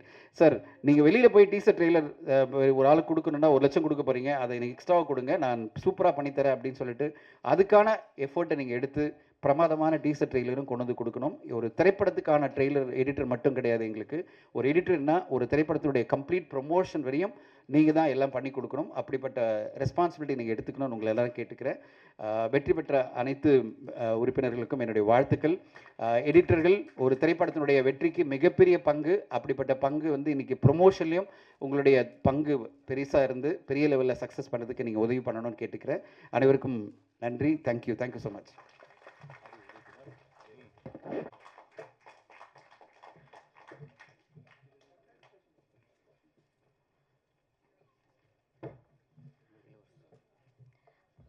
நன்றி சார். புதுசாக ஒரு டைட்டில் கொடுத்துருக்கேன். தேங்க்யூ. பன்முக நடிகரா, நல்லா இருக்க பேர் வச்சுக்கிறேன். இது யாரோ ஃபோனு ஏதோ கோபிதாரன் உங்கள் தானே? Right, okay. அது சுந்தரின்னு வேறு பேர் வருது, யாருக்கும் தெரில. ரைட். அனைவருக்கும் இனிய காலை வணக்கம். சகோதர சங்கங்களை சேர்ந்த உறுப்பினர்களுக்கும் மேடையில் வந்திருக்கின்ற இயக்குநர்கள், தயாரிப்பாளர்கள், எழுத்தாளர் சங்கத்து எல்லாத்துக்கும் நன்றி. வாழ்த்ததுக்கு நன்றி. ஒரு ஷாட்டு இப்போ தான் ஒரு க்ளோஸில் ஒரு ஷாட்டு கட் பண்ணி இப்போ தான் கோபி வந்தார், பழனி இப்போ வந்தாருன்னு சொல்லி பார்த்தா அடுத்த ஷாட்லேயே வேற ஆள் மாதிரி நிற்கிற மாதிரி இருக்குது. 2 வருஷம் ஆகிப்போச்சு. கோபியை வாழ்த்தி முடித்து இதே பிரசாத் லேபில் பேசினா நெக்ஸ்ட் ஷாட்டே எப்படி 2 வருஷம் கழிச்சு மாறும். அவ்வளோ குயிக்காக காலம் போயிருக்கு. ஸோ வெற்றி பெற்ற அனைவருக்கும் என்னுடைய மனமார்ந்த வாழ்த்துக்கள். ஒரு சங்கத்தினுடைய வரலாறை பற்றி மிகவும் வந்து ரொம்ப குறிப்பிட்ட சில சங்கங்களில் தான் இந்த மாதிரி உறுப்பினர்கள் 54 வருட யூனியனில் 50 வருஷமாக மெம்பராக இருக்கிற ஒருத்தர் இங்கே செக்ரட்டரியாக இருக்கிறதுன்றது ரொம்ப ரொம்ப ஒரு பெரிய விஷயம். சார், இந்த 100 வருஷம் இருக்கும்போதும் நீங்கள் பொறுப்பில் இருக்கணும் சார். அது நீங்கள் இருக்கிறது ஒரு கிஃப்ட்டு உமாசங்கர் சார். என்னுடைய மனமார்ந்த வாழ்த்துக்கள் சார். உங்களுக்கு உங்களுடைய ஆசீர்வாதங்கள் வருகிற தலைமுறைக்கு இருக்கணும். நிறையா யங்ஸ்டர்ஸ் வந்து உள்ளார வந்திருக்கீங்க. ரொம்ப ரொம்ப வரவேற்க வேண்டிய விஷயம். செல்லுமணி சார் அமெரிக்கா போயிருக்காரு. அவர் வாட்டில் ஜாலியாக இருந்துட்டு வரட்டும். இந்த ஊரில் வேறு குண்டு போட ஆரம்பிச்சிட்டாங்க, அதனால் விமானம் வராது. அவர் அந்த பக்கம் நல்லா இருப்பார் பார்த்தா அவ்வளோ டயர்டாக வந்து இறங்கியிருக்காரு. ஆனால் சாமிநாத சார் ஃப்ரெஷ்ஷாக இருக்கார். எனக்கு அது புரியல. சரி, நான் 2-3 பேசலாம் இல்லை. ஒரு மனுஷன் இங்கேருந்து போய் அப்பான்னு தூங்கி அது 24 மணி நேரம் அந்த பக்கம் வேறு மாதிரி இருக்கனால அந்த ஜெட்லாக்லேயே வாழ்க்கை போயிடும் பார்த்தா வந்தோடனே ஒழுங்க விடலை. கோபி வந்து ரொம்ப அழகாக சொன்னார், ஜென் மனநிலைக்கு போயிட்டாருன்னு. இது யூனியன் வந்து இப்படியெல்லாம் சேர்ந்து தான் நடந்து தான் போக வேண்டியிருக்கு. கதிரேசன் சார் சொன்னதில் இருக்கிற அத்தனை லாஜிக்கும். தனசேன் சார், லைவ் ஷெட்யூல் கேட்டாக்க எடிட்டரை மாற்றிடுறாங்க சார், கேமராமேனை மாற்றிடுறாங்க சார். உங்களை மாதிரி விவரமாக ஒரு ப்ரொடக்ஷனை எப்படி திட்டமிடணும்னு நினைக்கிற தயாரிப்பாளர் இருந்தால் சினிமாவில் பிரச்சனையே இல்லை சார். இதுதான் என்னோட புரிதல் சார். இவ்வளோ தூரம் டீட்டெயிலாக இப்போ கதிரேசன் சார் பேசும்போது வியாபாரம் சம்மந்தப்பட்டதாகவும் நீங்கள் பேசுகிறது டெக்னிக்கலாகவும் இருந்துச்சு. இது போதும் சார். இதுதானே நமக்கு சினிமாவுக்கு தேவை. இந்த அவேர்னஸ் வந்து உங்களுக்கு இருந்தால் அதை ஒத்துழைக்காமல் நாங்கள் எங்கே போய் வேறங்கன்னா புளியங்காயை பிடிக்க போகிறோம். நாங்கள் எல்லோரும் சினிமாவில் வேலை வாய்ப்பை எதிர்நோக்கி இருக்கிறவங்க தான் நாங்கள். கேமராமேன் ஆகட்டும், எடிட்டர் ஆகட்டும், மியூசிக் டைரக்டர் ஆகட்டும், ரைட்டர் ஆகட்டும், நடிகன் ஆகட்டும், எந்த ப்ரொடியூசர் நல்லா இருந்தால் தான் நமக்கு இன்றைக்கி செய்கிற வேலை தான் நமக்கு இன்னொரு வாய்ப்பை வாங்கி கொடுக்கும்னு நினைக்கிறவங்க தான் நம்ம எல்லோரும் இருக்கிறோம். ஸோ உங்களுக்கு வந்தால் தான் எங்களுக்கு வரும். இதில் வந்து எந்த முரணும் இல்லை. தனிப்பட்ட முறையில் வந்துட்டு போகிறதெல்லாம் தாண்டி ஒரு அமைப்பை இந்த 24 யூனியனையும் சேர்த்து கொண்டு போக 23ஐயும் சேர்த்து கொண்டு போகக்கூடிய ஒரு பக்குவமான ஒரு செல்வமணிங்கிற ஒரு மனிதன் வந்து தன்னலம் இல்லாமல் ஒரு ஆள் வேலை செய்கிறாரு. ஸோ இன்றைய சூழலில் நமக்கு நிறையா விஷயங்களை வந்து உட்காந்து பேசி சரி பண்ண முடியும். எடிட்டர் யூனியனில் எனக்கு இருக்கிற ஒரு வேண்டுகோள்னா டெக்னிக்கல் ஒர்க் ஷாப் வந்து ஒருங்கிணைக்கிறதுக்கு அப்கமிங் ஜென்ரேஷனோட ஒரு டெக்னிக்கல் ஒர்க் ஷாப் நாங்கள் கேமராமேன் யூனியனில் பண்ணிக்கிட்டு இருக்கோம். அதை நாங்கள் எவ்ரி 3 months எப்படியாவது ஒரு புது ப்ராடக்ட் வரும்போது நாங்கள் அதை பண்ணிக்கிட்டே இருக்கோம். ஒவ்வொருத்தரையும் அடுத்தடுத்த தலைமுறைகளை கூப்பிட்றோம், சீனியர் கேமராமேன்களை கூப்பிட்றோம், ஒரு டெக்னிக்கல் ஒர்க் ஷாப் பண்ணுறோம். எடிட்டரும் பண்ண ஆரம்பிச்சிங்கன்னா நம்ம டைரக்டர்ஸ்களை கூப்பிட்டு இன்சூர் பண்ணி இந்த 3 பேரும் ஒன்றா இணைஞ்சால் வேஸ்டேஜை குறைக்கலாம்ன்றது நான் ஒரு 45 வருஷமாக சினிமா சோறுதிங்கிறவங்கிற முறையில் கேட்குறேன்னா வேஸ்டேஜ் அதிகமாகுது. அதுக்கு தனஞ்சயர் சார் பிரச்சனை மாத்திரம் இல்லை. சும்மா ஷூட்டிங்னு இப்போ ப்ரோக்ராம் பண்ணால் ஒரு நாளைக்கு 3 ரூபா 3.5 லட்ச ரூபா எல்லாம் பண்ண முடியாது. 10 நாளைக்கு எவ்வளோ ஆச்சு, அதுக்கு 3% இன்ட்ரெஸ்ட் எவ்வளோ ஆச்சு, கொடுத்துக்கிட்டே இருக்கும்போது ஒரு வழி வரும். அந்த வழியை நம்ம புரிஞ்சுக்கிட்டோம்னா தான் நமக்கு வாய்ப்பு கிடைக்கும். ஸோ எல்லாருக்கும் வந்து ஒரு வாழ்த்து சொல்கிற மாத்திரமில்ல நம்மளுடைய பொறுப்பை உணர்ந்து செயல்படணும். கார்த்திக் சுப்ராஜ் நிதிலன்லாம் இங்கே வந்தது வந்து ரொம்ப ரொம்ப ஒரு நல்ல ஹெல்த்தியான, ஏன்னா ப்ரொடியூசர் டைரக்டர்ஸ் இன்றைக்கி இருக்கிற யங்ஸ்டர்ஸ் உள்ளே வந்தால் இந்த அசோசியேஷனோட பயன்பாடு என்னன்னு தெரியும். ஸோ வந்ததுக்கு உங்கள் எல்லாத்துக்கும் ரொம்ப நன்றி. சிவா சார் பாருங்கள், நம்மளை விட ரொம்ப சின்ன பையன் வெள்ளத்தலையோட வந்திருக்கார். நம்ம 2 பேரும் ஒரே இடத்துல கரு பூசுகிறோம், ரொம்ப தப்பாக இருக்கு. நன்றி, வணக்கம்.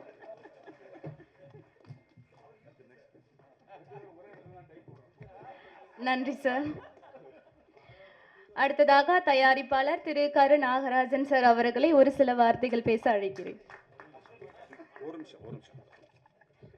பெரும்பாலும் இந்த நாங்கள் மீட்டிங் பார்க்குற காலங்களில் இந்த தேசிய கட்சியில் ஒழுங்காக பேச தெரியாது, வந்து உளறிட்டு போயிடுவாங்க.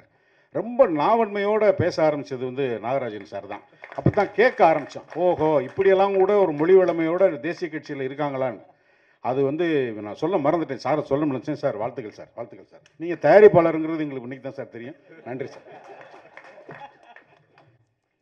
மரியாதைக்குரிய 23 அமைப்புகளை ஒருங்கிணைத்து 25,000 பேரை வழிநடத்துகிற சம்மேளனத்தினுடைய தலைவர் அன்பு சகோதரர் ஆர்கே செல்வமணி அவர்களுக்கும், மேடையில் இருக்கிற அனைத்து பிரபலமான இயக்குனர்கள், தயாரிப்பாளர்கள், இயக்குனர்கள், நடிகர் மற்றும் இயக்குனர்கள், இப்படி பல துறைகளிலிருந்து இங்கே வருகை தந்து அன்பு தம்பி கோபிகிருஷ்ணா உள்பட புதிதாக தேர்ந்தெடுக்கப்பட்டிருக்கிற தொகுப்பாளர்கள் அனைவரையும் வாழ்த்தியதற்கு இங்கே வருகை தந்த உங்களுக்கும் எனது நன்றியும் வணக்கத்தையும் தெரிவித்துக் கொள்கிறேன். தொகுப்பாளர் பணி மிக மிக கஷ்டமான பணி. தயாரிப்பாளர்கள் ஒரு பக்கம், இயக்குனர் ஒரு பக்கம், கேமராமேன் ஒரு பக்கம், அனைவரும் சேர்த்து கொண்டு வந்து சேகரித்து அந்த கொட்டுகிற அந்த விதைகளிலிருந்து சரியான ஒரு அறுவடை செய்து தக்க பயிரை உருவாக்கி தருகிற அந்த கைகள் தான் இந்த எடிட்டருடைய கரங்கள். அதில் எவ்வளவு சிரமம் இருக்கும், எவ்வளவு காம்ப்ரமைஸ் பண்ணி போக வேண்டியது இருக்கும் என்பதெல்லாம் எனக்கு நன்கு தெரியும். அண்ணன் சொன்னார், திரைப்பட தயாரிப்பாளர் 3-4 படங்கள் பண்ணிவிட்டோம், அதில் எழில் கூட எழில பின்னாடி இருக்க அவர் கூட எங்கள் படத்துக்கு இயக்குனராக இருந்திருக்கிறார். இப்பொழுது கூட அரிக்கொம்பன் என்று சொல்லி ஒரு படத்தை தயார் செய்து சென்சார் போன வாரம் தான் முடிந்திருக்கிறது. U+13 அந்த சென்சார் போர்டு சர்டிஃபிகேட் கொடுத்திருக்கிறார்கள். அது இயக்குனர் மற்றும் அந்த படத்தினுடைய நடிகரனுடைய மகன் கூட வந்திருக்கிறார் இங்கே, திரு மிதுன் மகேஸ்வரன். மேடையில் இருக்க எல்லா தயாரிப்பாளரோடும் எனக்கு ரொம்ப அனுபவம். அண்ணன் லிங்குசாமி அண்ணன் பார்த்தா விடவே மாட்டார், அவர்கிட்ட பேச நம்ம தான் நேரம் கொடுக்கணும். அவ்வளவு அற்புதமாக எல்லாருமே இங்கே இருக்கிற எல்லாருமே ரொம்ப அற்புதமான தலைவர்கள் இங்கே வந்திருக்காங்க. கோபிகிருஷ்ணா ஒன்று மட்டும் தெரிஞ்சுக்கணும், ரொம்ப பிரச்சனையெல்லாம் இருக்க தான் செய்யும், ஆனால் தங்கம் செய்யாததை சங்கம் செய்யும் என்று சொல்வார்கள். ஒரு தங்கத்தால் செய்ய முடியாததை சங்கத்தால் செய்ய முடியும். அவர் கோபிகிருஷ்ணாவுக்கு அனுபவம் இருக்கும். அவரோட சீனியர்களும் அவர் கூட இருக்காங்க, அவரோட ஜூனியர்களும் உங்களோட இருக்காங்க. அந்த 2 தலைமுறை இடையில் நிறையா வேறுபாடுகள் இருக்கத்தான் செய்யும். அதையெல்லாம் தாண்டி நீங்கள் சாதனை படைக்கணும். கோபிகிருஷ்ணா எடிட்டர் மட்டும் இல்லை, அவர் ஒரு தயாரிப்பாளரும் கூட. அப்போ அவருக்கு ஒரு தயாரிப்பாளருடைய அந்த சூழ்நிலைகள் நன்கு தெரியும். அப்படிப்பட்டவர் எடிட்டர் இருக்கிறது இன்னும் நமக்கெல்லாம் வசதி. அவர் கொஞ்சம் பார்த்தா சாஃப்டாக இருப்பார், ஆனால் ரொம்ப ஸ்பீடான எடிட்டர். ஒரு படத்தை நம்ம உட்காந்து 4 மணி நேரம் யோசித்து என்னெல்லாம் செய்யலாம்னு நினைக்கிறத விட அவர் 10 நிமிஷத்தில் இப்படிலாம் செய்யலான்னு சொல்லக்கூடிய ஆற்றல் மிக்க எடிட்டர் தான் கோபிகிருஷ்ணா அவர்கள். அவருக்கும் அவருடன் செயல்படுகிற அனைவருக்குமே திரைத்துறை ரொம்ப போராட்டக்களமாக இப்போ இருக்குது. அது எல்லாருமே சொன்ன மாதிரி தனஞ்சயன் அவர்கள் சொன்னது போல், கதிரேசன் அவர்கள் சொன்னது போல் 2 பெரிய படத்தை பண்ணிட்டு இருக்கிறவர் இனிமேல் பெரிய படம் பண்ண மாட்டேன்னு சொல்லக்கூடிய அளவிற்கு இந்த திரைத்துறை இருக்குது. இருந்தாலும் இது ஒரு தேன்கூடு மாதிரி வந்து சேர்ந்துக்கிட்டே தான் இருக்கும் தேடி. யாரோ வருவாங்க, யாரோ தயாரிப்பாங்க. ஆனால் அவங்க தயாரிக்கும் போது அந்த கொண்டாட்டம், மகிழ்ச்சி வெளியில் தெரியும். தயாரித்து முடிஞ்சு வெளியான பிறகு அவர் என்ன நிலையில் இருக்காருன்னு யாருக்கும் தெரியாது. இருந்தாலும் இந்த துறை வளரணும். ஏன்னா இந்த துறை தமிழ்நாட்டு கல்ச்சரோட கலந்தது. தமிழ்நாட்டில் இயல், இசை, நாடகங்கிறது இப்போ இல்லை, சங்க காலத்திலிருந்து இருக்கக்கூடிய ஒரு மாநிலம். இந்த தமிழ் மொழி என்றைக்கு உருவாச்சோ அன்றைக்கே இங்கே கலை இலக்கியம் இருக்குது. அதோட தொடர்ச்சி தான் இன்றைக்கி சினிமா. இதில் பல்வேறு புது இயக்குநர்கள் புது இயக்கத்தை, புது விஷயத்தை சொல்கிறாங்க. எல்லாரும் இந்த தமிழ் இலக்கிய, தமிழ் துறை, தமிழ் சினிமா துறையை வளர்க்குறதுக்கு நம்மெல்லாம் பாடுபடணும். அதுக்கு இந்த எடிட்டர் யூனியன் ஒரு அங்கமாக இருக்கணும். நன்றி, வணக்கம். எல்லாருக்கும் வணக்கம். இங்கே வந்திருக்க எல்லாருக்கும் வணக்கம். என்னையும் கோபியும் பார்த்தா கொஞ்சம் என்ன சொல்லுவாங்க, முதல்ல எல்லாருக்கும் வணக்கம் சொல்லிடுறேன். செல்வமணி சாருக்கு வணக்கம், எல்லாருக்கும் வணக்கம் சார், எல்லாருக்கும் வணக்கம் சார், வணக்கம் சார். ஒன்றும் இல்லைன்னா ஒன்றும் தான் இல்லை. கோபி என்னை மாட்டி விட்டார். ஆனால் கோபி என்னை வந்து கேட்டார், என்னம்மா சார் நம்மலாம் ஒதுக்கிடுவோம், நமக்கு எதுக்கு, நம்ம வேலையை பார்ப்போம்னாரு. அப்படி சொன்ன கோபி திடீர்னு இல்லைம்மா சார் என்ன பண்ணலாம், இல்லை கோபி நம்மளை அசிங்கப்படுத்தியெல்லாம் அனுப்பக்கூடாது கோபி, அதனால் நீங்கள் நில்லுங்க கோபின்னு நான் சொன்னேன். கோபி சொன்னேன்ல. ஆனால் கோபி இவ்வளோ ஃபீல் பண்ணி நான் பார்த்ததில்ல. ஏன்னா எல்லாரும் உள்ளே வரும்போது ஏதோ ஒன்று செய்யலான்னு தான் வரோம். ஆனால் ஒன்று மட்டும் கோபி நான் தெரிஞ்சுக்கிட்டது, நல்லது மட்டும் செய்யவே கூடாது கோபி. நான் தெரிஞ்சது என்னென்னா, யாருமே சங்கத்தில் ஜெயிச்சு வந்தீங்கன்னா நல்லது செய்யாதீங்க. நல்லது செய்யலைன்னா உங்கள் ஆப்போனன்ட் டீம் எல்லாம், அதாவது யூனியனுக்கு ஒரு 4 பேர் இருப்பாங்கள்ல, அவங்களாம் ஒன்றா இருப்பாங்க, ஜாலியாக இருக்கலாம். ஆனால் நீங்கள் நல்லது செய்வீங்கன்னா முடிஞ்சு போச்சு, அவ்வளோதான். அதனால் நான் சொல்கிறது என்னென்னா, நல்லது செய்யாதீங்க யாருமே. யூனியனுக்கு வந்தால் தலைவராக இருந்துட்டு ஒரு 2 வருஷம் 3 வருஷம் ஜாலியாக இருந்துட்டு அப்படியே கிளம்பிடலான்னு நான் நினச்சேன். ஆனால் என்னையும் வச்சு செஞ்சுட்டாங்க. ஆனால் அப்புறம் தான் என்ன ஒரு டைரக்டர் கூட கேட்டார், சுந்தர்சி சார் கேட்டார், என்ன மாஸ்டர் உங்கள் யூனியனில் ஒரே பிரச்சனை அப்படின்னு. ஆமாம் சார், ஒன்றுமே எனக்கு புரியலை, ஏன் ஏதாவது நல்லது பண்ணிங்களான்னாரு. ஆமாம் சார், கொஞ்சம் நிறைய பண்ணேன், அப்போ அதான் பிரச்சனைன்னாரு. அதுக்கப்புறம் என்னடா இது இப்படி இருக்கேன்னு பார்த்தேன். ஆனால் கோபி ஒன்று சொல்கிறேன், அந்த எதிர்ப்பை மீறி நம்ம ஒரு நல்லது பண்ணுவோம்ல, அது இங்கே தான் சந்தோஷம். அதனால் விடாதீங்க, நல்லது பண்ணியே ஆகணும், விடாதீங்க, அந்த நல்லதை பண்ணியே ஆகணும். ஏன்னா இல்லைன்னா நம்ம எல்லாம் வந்ததுக்காக அர்த்தம் இல்லை. அதனால் அதை செய்யணும்.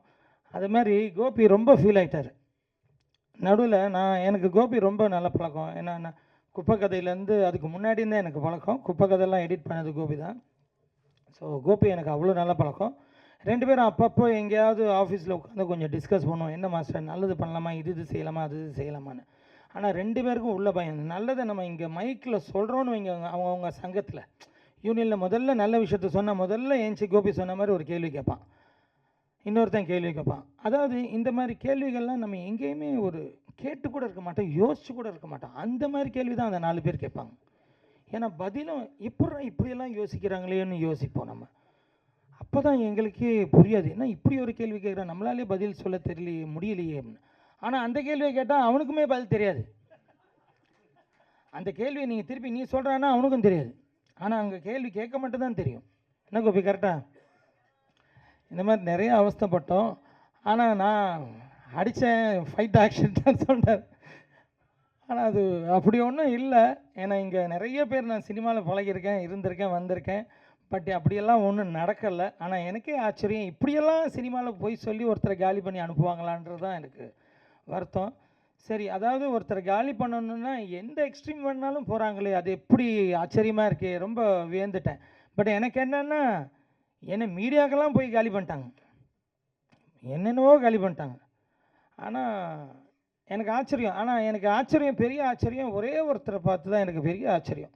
அப்பப்போ நான் அவரை போய் கேட்பேன், சார் என்ன சார் இது இப்படி பண்ணுறான்லே, டேய் நீ ஏன்டா கோவப்படுற? இல்லை சார் எனக்கு ரொம்ப கோவம் வருது சார். எனக்கு கோவமே வராது சார், ஆனால் கோவம் வருது சார். ஏய் ஏன்டா நீ இதெல்லாம் யோசிக்கிற, என்ன நினச்சி பாடுறா, ஏன்டா என்ன திட்டாதவங்களா, என்ன பண்ணாதவங்களா? அது யார் தெரியுமா? செல்வமணி சார் தான். என்னை திட்டாதவங்களா சொல்லு, என்ன எடுத்துக்கடா அப்படிம்பாரு. அப்புறம்தான் அவரை முழு ரோல் மாடலாக நான் எடுத்துக்கிட்டேன். Sir thank you sir. இப்போ தெரியுது அந்த 25,000 பேரை நீங்கள் எப்படி வச்சு சமாளிக்கிறீங்கன்னு. ஸோ வேறு ஒன்றும் சொல்கிறதுக்கு இல்லை, சொன்னால் நிறைய சொல்லணும், டைம் இல்லை. இப்போ மிக்சர்லாம் இன்றைக்கி சண்டேன்னு தெரிஞ்சு கோபி மிக்சர்லாம் கொடுத்துட்டாப்புல. Thank you so much, thank you.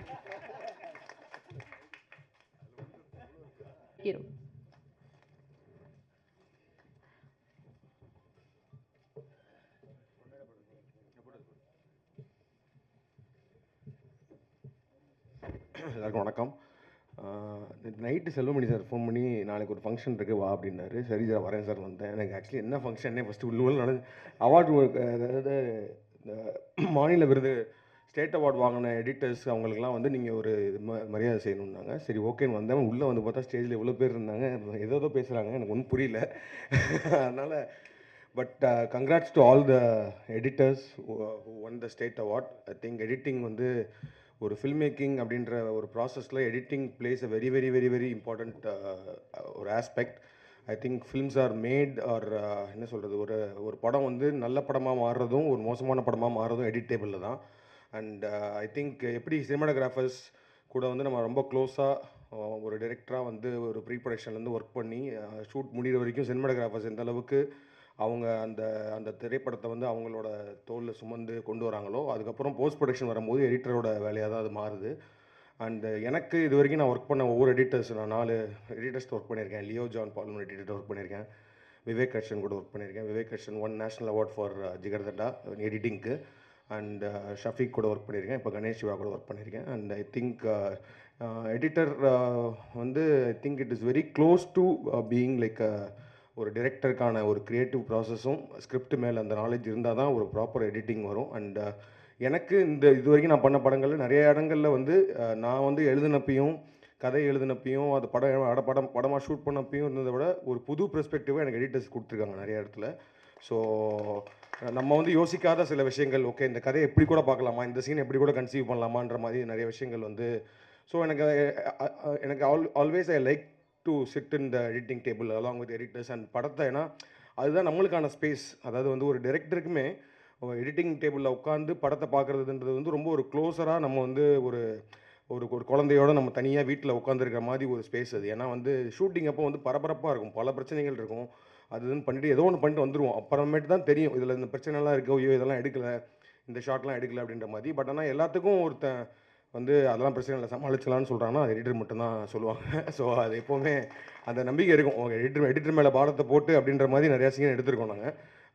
So thanks to all the editors for keeping all the cinemas alive. And இந்த அவார்டு வாங்கின எல்லாருக்குமே வந்து ரொம்ப ரொம்ப வாழ்த்துக்கள். தேங்க்யூ.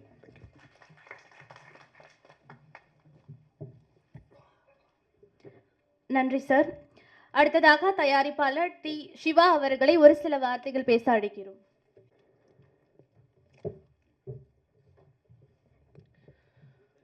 அனைவருக்கும் வணக்கம். இன்றைக்குள்ள பரபரப்பான அரசியல் சூழ்நிலையில் நம்மளுக்காக நேரம் ஒதுக்கி வந்திருக்கிற சகோதரர் கருநாகராஜன் அவர்களுக்கும் ஒரு வணக்கம். ஏன்னா அந்த சொன்ன முறை தேசிய நீரோட்டத்திலேருந்து இந்த சினிமாவுக்குள்ள எட்டி பார்க்குறதே ரொம்ப அபூர்வம்.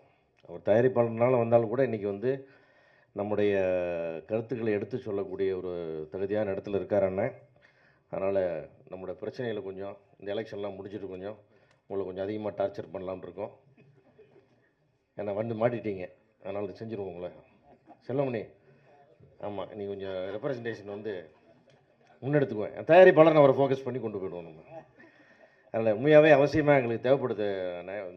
நிறையா விஷயங்கள் நம்ம வந்து ப்ராப்பராக போய் சேர்க்க முடியல. ஒரு நார்த் இந்தியன் சினிமா போய் சென்ட்ரல் கவர்மெண்ட்டை பண்ணுற அக்சஸ் வந்து நமக்கு இல்லாமல் இருக்குது. அதெல்லாம் நீங்கள் முன்னெடுத்து செய்யணும்னு கேட்டுக்கிறேன். எடிட்டிங் என்பது சினிமாவில் வந்து ஒரு இதயம் போன்றது. அதனால் வந்து இந்த இதயத்தை ஆப்ரேட் பண்ணுற சர்ஜன்ஸ் நீங்கள் அப்படின்ற போது மிகப்பெரிய மரியாதை உண்டு. இந்த சங்கத்துக்கு புதிய வந்த நிர்வாகிகள் கோபி ரொம்ப தரமானவர், தகுதியானவர். ஏன்னா அவரோட நிறைய பேச்சுவார்த்தைகள் நம்ம கலந்துருக்கோம். அதே போல் வந்து சம்மேளனத்தில் இது வரைக்கும் இருந்த தலைவர்களையும் எனக்கு வந்து உமாசங்கர் மேலே மிகப்பெரிய மரியாதை உண்டு. ஏன்னா ஒரு பழகுவதும் பேசுவதும் ஒரு விஷயத்தை யூனியனுக்காக ப்ரெசென்ட் பண்ணுறதும் அவருடைய அந்த பாணி ரொம்ப ரொம்ப உயர்ந்ததாக இருக்கும். அவரோட பழகிறதே ஒரு விஷயம். அவருடைய மகனோடவும் நிறைய ஸ்ரீகாந்தோடும் ஒர்க் பண்ணியிருக்கேன். அதுபோல் அந்த டீம் அசோக் மேத்தா என்னுடைய ஃபஸ்ட்டு படத்துலேருந்து எனக்கு எடிட்டர். சின்ன பையனாக இருந்து ஜூனியர் ரெசிடெண்ட்டாக இருக்க வரைக்கும் நமக்கு தெரியும். அவங்க எல்லாம் வந்து நீங்கள் நல்ல பொசிஷனாக இருக்கிறது ரொம்ப சந்தோஷமாக இருக்குது. இந்த எடிட்டிங் துறை வந்து எவ்வளோ முக்கியமோ அது மாதிரி உங்களுக்கான உரிமைகள் சலுகைகள் எதை தரவுக்கு என்றைக்கும் நாங்கள் வந்து அதை பெரிய தயங்கினதெல்லாம் இல்லை. அதே போல் தயாரிப்பாளர்களுக்கான உரிமை என்னங்கிறதையும் நீங்கள் யோசிச்சு அதையும் எங்களுக்கு கொடுத்து ஒரு மியூச்சுவலாக செயல்படணும். உங்களுடைய சங்கம் மென்மேலும் வளர்ந்து நிறைய சிறப்படையணும். உங்கள் மெம்பர்ஸ்க்கான பெனிஃபிட்ஸ் இன்னும் அதிகமாக இன்க்ரீஸ் பண்ணணும். அதுக்கு உங்களுக்கு தயாரிப்பாளர் சங்கத்தின் சார்பாக என்ன உதவிகளும் செய்ய நாங்கள் தயாராக தெரிவிச்சுக்கிறேன். நன்றி, வணக்கம். ஒரு சின்ன ஒரு வாய்ப்பை எடுத்துக்கிறேன். கருணாகரன் சார், நாங்கள் வந்து வேவ்ஸ்ன்னு சொல்லிட்டு பாம்பேயில் ஒரு ஈவெண்ட் நடந்தது. அது பிறகு வந்து டெல்லியில் நடக்குது. நான் அந்த வேவ்ஸ் அட்டன் பண்ணதுலேருந்து நான் ரிக்வெஸ்ட் பண்ணிகிட்டு இருக்கேன் சென்ட்ரல் கவர்மெண்ட் கிட்ட. சவுத்து தான் மெயின், இங்கே தான் சினிமா ஆரம்பிச்சது. நான் வந்து என்எஃப்டிசி கிட்ட ரிக்வெஸ்ட் பண்ணுறது என்னென்னா வேவ்ஸ் சென்னையில் நடக்கணும், 4 லாங்குவேஜ் சேர்ந்து நடக்கணும்னு கிட்டத்தட்ட 4 மாதமாக கேட்டுட்ருக்கேன். அந்த வேவ்ஸ் நடந்ததுன்னா எவ்வளோ பெரிய ஒரு எக்ஸ்போஷர் கிடைக்கும் இங்கே இருக்கிற டெக்னீஷியன்ஸ்க்கு எல்லாருக்குமே அப்படின்னு அவங்க 4 மாதமாக எங்கிட்ட வேறு கருத்து தான் சொல்கிறாங்களே தவிர அதுக்கு அடுத்த கட்டமே போகல. என்னுடைய ஒரே ரிக்வெஸ்ட், இந்த வருஷம் வேவ்ஸ் இந்த எலெக்ஷன் முடிஞ்ச பிறகு நீங்கள் பர்சனலாக சினிமா இண்டஸ்ட்ரி இருக்கிறதுட்டு உங்களை கோரிக்கை வைக்கிறேன். வேவ்ஸ் சென்னையில் நடக்கணும், அதுக்கு நீங்கள் முன்னிருந்து பண்ணணும், நாங்களாம் உங்களுக்கு பின்னாடி இருப்போம். ஒரு பெரிய விழாவாக வேவ்ஸ் வந்து பிரைம் மினிஸ்டர் மோடி அவர்கள் எதிர்பார்க்குற அந்த வேவ்ஸ் என்ற ஒரு மாபெரும் மூமெண்ட் சவுத்தில் நடக்கணுன்றது உங்கள் சார்பில் உங்கள் மூலமாக இது நடந்ததுன்னா இண்டஸ்ட்ரிக்கே சவுத்துக்கே நல்லாயிருக்கும், பெரிய எக்ஸ்போஷர் கிடைக்கும். அது பண்ணி கொடுங்க sir. Thank you sir, thank you. Please. Sorry. Okay sir.